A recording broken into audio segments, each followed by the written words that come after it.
The 88-cent bill. Isfahan, Iran, April 5, 2026. Two MC-130J Commandos are burning in a farm field. Our pilots torched them. On purpose. The bill just landed. $300 million in American hardware is now Iranian sand. 2 aircraft, 4 helicopters, 2 Reaper drones. All of it. Gone. But here is the number the administration wants you to focus on. 88 cents. That is your share of the bill, per American citizen. 88 cents to bring one colonel home from the Iranian highlands. Some people call this a heroic rescue. Some call it a $300 million disaster. I'm going to show you it was neither. I'm going to show you it was a cover story. Because as of this morning, April 9th, that 88 cents bought us something no amount of sanctions ever could. Tehran has indicated they will surrender. Their enriched uranium, all of it. Secretary Pete Hegseth delivered the ultimatum in 3 words. You hand it over, or we take it. How did slow cargo planes survive inside Iranian airspace? Why did $300 million in hardware get abandoned in a farm field? And what were 100 elite operators and 4 attack helicopters doing miles from Iran's most sensitive nuclear site? Please stay with me, because this story isn't about a rescue. It's about what comes next. Chapter 1. The Sledgehammer. How do you fly cargo planes into the most defended airspace on Earth? You don't sneak in. You erase the sky. The standard doctrine would call for stealth, F-35s, low signatures, night ingress. That is not what happened here. What happened here had a name. Massive Shield. 155 aircraft launched simultaneously, not to attack, not to bomb, to blind. B-1B Lancers rolled in on every IRGC radar installation within 100 miles. A-10 Thunderbolts flew low and slow, sandy missions, close air support over Han. 64 F-15 and F-35 held the airspace above. 48 KC-135 tankers kept them fueled for a 24-hour window. 24 hours of continuous air dominance over central Iran.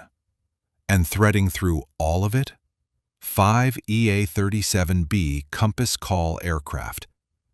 They didn't drop a single bomb. They made sure Iran couldn't talk to itself. No communications, no coordination, no response. While all of that was happening above, the MC-130Js went in below. Slow, heavy, completely exposed. Exactly the way you fly when the sky has already been cleared for you. Chairman of the Joint Chiefs confirmed the Joint Force struck over 13,000 Iranian targets across 38 days of Operation Epic Fury to make this one mission possible. 13,000 targets for one man. That's either the most expensive rescue in human history, or this was never just about the colonel. But before we get to that, there was a ghost in the mountains, and the technology they claim was used to find him changed warfare forever. If it exists. Chapter 2. Ghost Murmur. One report claims the CIA can detect a single human heartbeat from 40 miles away. Tehran apparently believes it. Should we? The colonel, call sign Dude 44 Bravo, had been running for 48 hours. He'd ejected somewhere over the Zagros Mountains, moving away from his ejection site, hiding, evading. His survival beacon was intermittent. The terrain ate the signal. Traditional search and rescue had no lock on his position. Now, according to one report published in the New York Post, what came next has never been used in combat before. Something called Ghost Murmur. The claim? A quantum sensing system allegedly developed by Lockheed Martin's Skunk Works, using atomic-scale sensors built from synthetic diamonds to detect the electromagnetic signature of a human heartbeat from 40 miles away. The physics behind this kind of technology is real. Nitrogen vacancy sensors, quantum-level defects in diamond lattice, are extraordinarily sensitive to weak magnetic fields. Research programs in the US, China, and Germany have been developing this for years. Here is what I have to tell you. This specific claim, Ghost Murmur, operational in Isfahan, has not been confirmed. No Pentagon official has named it. No second source has verified it. The New York Post report is the origin of this detail. That doesn't mean it's false. It means we don't know yet. What we do know, Iran's search teams were looking in the wrong direction. The colonel was found and extracted with remarkable precision. Something gave the rescue team his location. What that something was may still be classified. They found him. The MC-130Js were already inbound, and then the sand opened up and swallowed them whole. Chapter 3. The Sand Trap. The landing zone was a 3,000-meter agricultural track. Flat. Wide. Long enough for a C-130. On satellite imagery, it looked perfect. It wasn't. The surface soil of central Isfahan is a specific type of failure. High calcium carbonate, fine silty sand, high sodium content. When you add any moisture, the structure collapses. It's not a runway, it's a trap. The MC-130J weighs 70 tons at full load. As soon as it taxied, the tires punched through the dry crust into soft subsoil with no bearing capacity. The aircraft was mired. It wasn't going anywhere. 2 MC-130Js stuck in Iran. 96 personnel on the ground.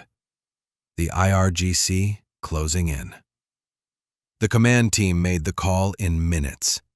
Scuttling charges. Every aircraft. The MC-130Js. The AI-6 Little Birds. All of it.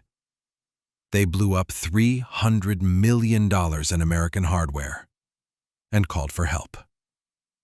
Enter the hidden heroes. The 427th Special Operations Squadron. Pope Field, North Carolina. Their aircraft? The Airbus C-295. Lighter, twin-engine turboprop.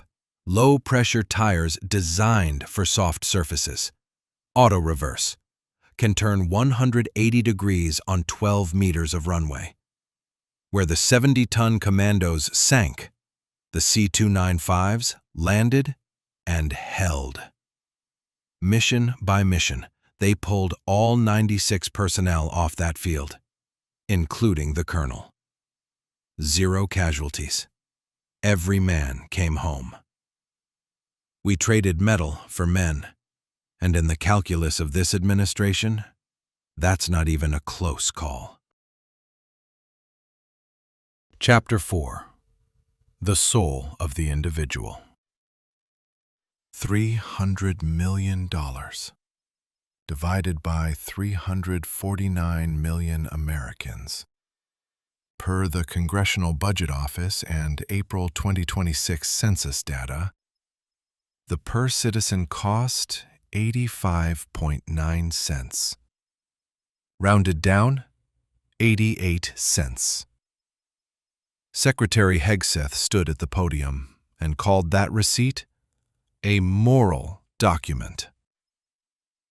In most militaries, the calculus runs the other direction. Is the man worth the cost? Is one colonel worth $300 million?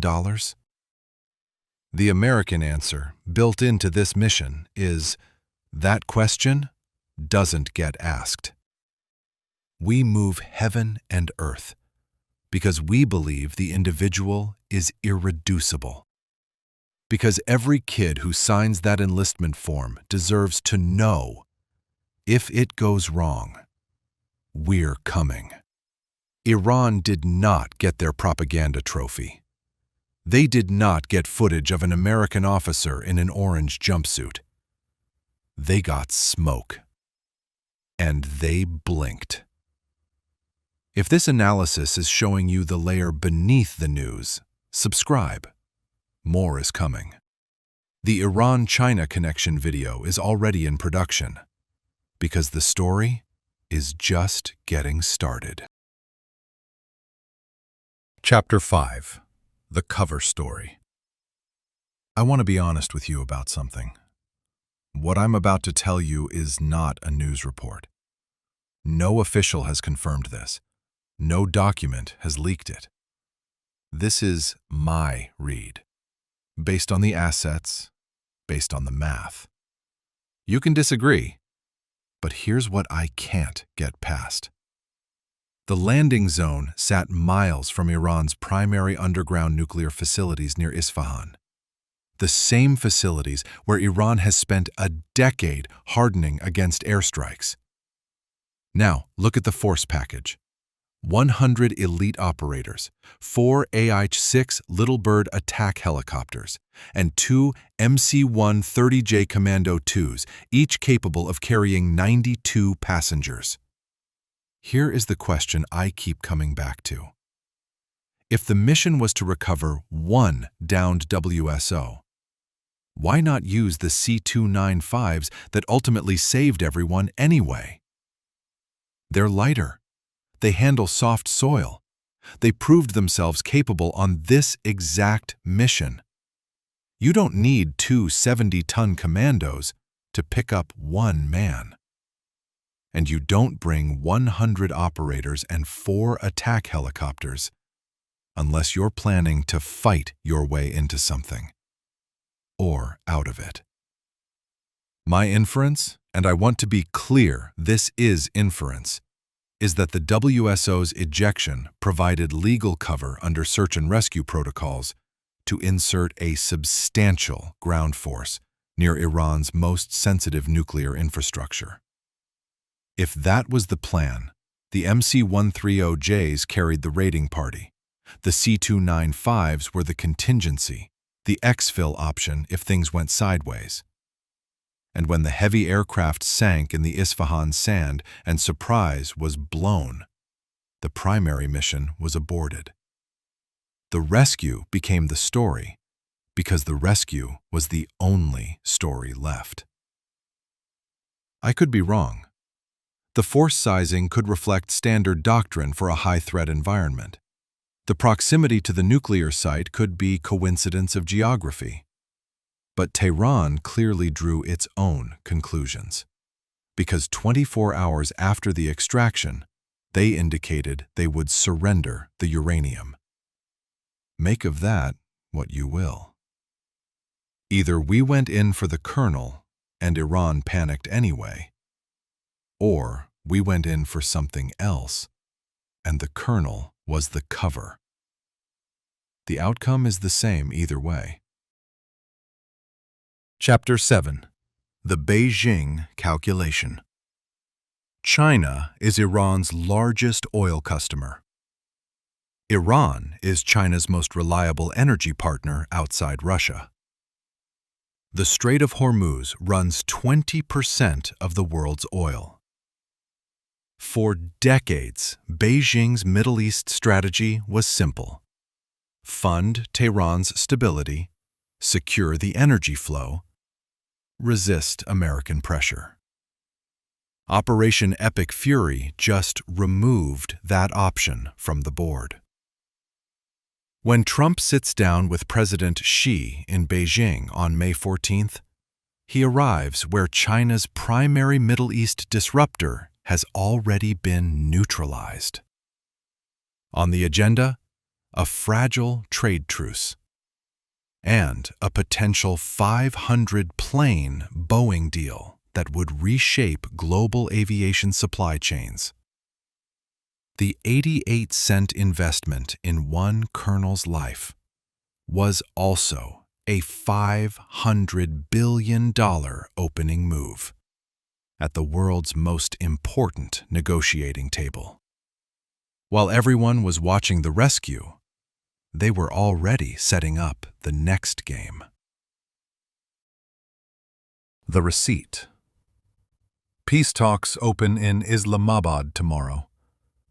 The uranium ultimatum is on the table. China is watching. The world is watching. And somewhere in a debriefing room back home, there is a colonel who doesn't yet know that his ejection changed the trajectory of the next 30 years. The receipt for bringing one man home read $300 million. What it bought was the message that no corner of the earth is beyond reach, and no adversary should mistake American restraint for American limitation. Tehran blinked. Beijing is next. Before I go, I want to say something that has nothing to do with geopolitics. I run a very small channel. There is no network behind this, no production company, no algorithm budget. Just me, doing the research, connecting the dots, because I believe someone has to. There are platforms out there, well-funded, well-organized, pushing narratives designed to make you distrust your own country. Designed to make the men and women in uniform look like pawns or villains. Designed to make America look like the problem. I am one voice against a lot of noise.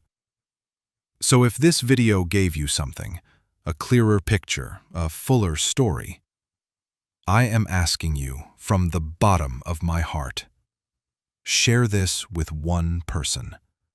One friend, one family member, one person who deserves a version of events that actually respects their intelligence. And if you haven't subscribed yet, please do. Not for me, for them. Every subscription tells the algorithm that content honoring the people who serve, the pilots, the operators, the 427th SOS crews who landed in that sand and pulled every single man out, deserves to be seen. These are real people, real families, real sacrifice. The least we can do is make sure their story is told accurately, and told loudly enough to be heard over the noise. The Iran-China connection video is already in production. Subscribe so you don't miss it. God bless every man and woman who put on that uniform. God bless the families waiting at home. And God bless America.